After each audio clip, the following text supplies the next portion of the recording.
Adan Rios was born in the town of Panama City in the Republic of Panama. Adan had two siblings, a brother and a sister. Adan's parents worked very hard for their children, his father as a banana cutter for the United Fruit Company, then later with his wife running a small convenience store where Adan would also work.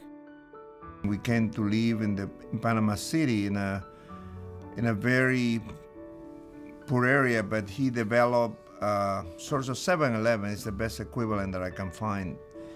And despite the whole work, the deposit where we used to put all the groceries and things that we used to sell had a library. And I still remember seeing books about Plato and Socrates. And during the day, as we were working, we would always find time to go back to the deposit and just skim the pages of the books. But even that little exercise, something will stick. I was able to attend the most sophisticated school in the city. And you just can't imagine the sacrifice they had to do for us to do that. It was a baccalaureate, pretty much in the model of the European baccalaureate, so you will get a degree in humanities, science, and philosophy.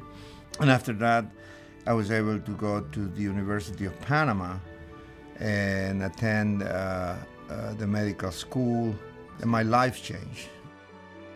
At the university, Adan found medicine a natural fit for a young, gregarious student. After graduation, in order to be licensed as a Panamanian physician, he was required to do a year of public service in rural Panama. I will never regret that year. It broadened my horizons in ways that were very special. I got to leave to see my roots because, we left the interior when we were very young, and then go back to see where my parents have grown, what kind of life do they have, and develop empathy for those who are in most need. But getting a job in Panama after his year in the interior was thwarted by a change in local politics. Suddenly, his name was on a list of "do not hire," but his luck changed when he met a friend who was working in the U.S. Canal Zone. I said, "What are you doing?" And he said, "I am a phlebotomist in the Canal Zone." And I said, "Wow, how much do they pay you?" He said, "They pay me $400 a month." That was the salary of a physician in Panama. And he was just a phlebotomist. So I walked into the Canal Zone, and it turned out that they have one slot for a resident, and there were two places in the world where you could get trained and recognized in the mainland United States. One was the American Hospital in Paris, and the other one was Gorgas Hospital in the Canal Zone. So in a flash, my life changed. I was given a house in the Canal Zone because the residents live in the Canal Zone with air conditioning. $67 a month. After completing his residency at Gorgas Hospital, Dr. Rios decided that the next step was to find work in America. With the help of Dr. Evan Hirsch at Gorgas, he was able to get a 3-year fellowship at MD Anderson in Houston and a year as a project investigator. But Panama continued to beckon, and he returned at the request of the Panamanian government to set up a cancer center. After a year and a half, however, little progress had been made, and Dr. Rios returned to the Canal Zone, the U.S. Department of Defense, oncology, and a surprising assignment. One day, the head of cardiology came and told me that a friend of the ambassador of the United States was ill, and that they needed me to be on time the next days. And they started asking me questions about what I will do with a patient with these specific conditions. And as a result of that, I ended up commissioned to take care of the Shah of Iran when he went to Panama in exile. In 1980, Dr. Rios returned to the U.S. and MD Anderson to continue his oncology work. Coming in the middle of an academic year, the medical center was initially unsure of where they might find a program to place him. But there was one initiative that was just being organized. Dr. Fryer told me, he said, there's this group of patients that is now showing up with these malignancies and immunodeficiencies, and why don't you work with them for the rest of the year, and then next year we'll organize your academic program.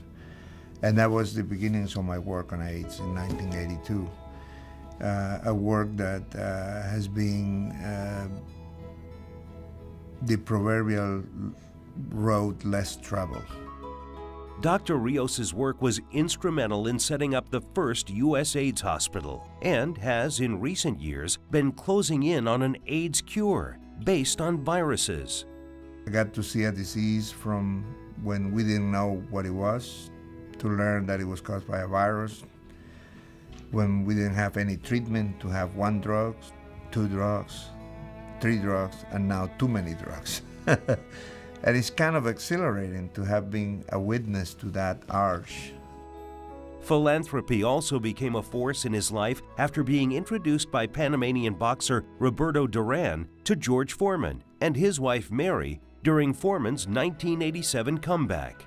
He's a giver, a natural giver. And when you're around people like that, you feel like you want to give too, because you see their joy and you go like, I want to feel that way. His wife, Joan, very quietly, Joan really opened the first prevention HIV program in the Caribbean. Today, Dr. Rios continues his AIDS research and is a frequent visitor to Panama, where he works to strengthen cooperative programs between Panamanian medical institutions and the University of Texas Medical School. I really hope that it will grow and it will foster, and because it's the best diplomacy that we can do, healthcare and education.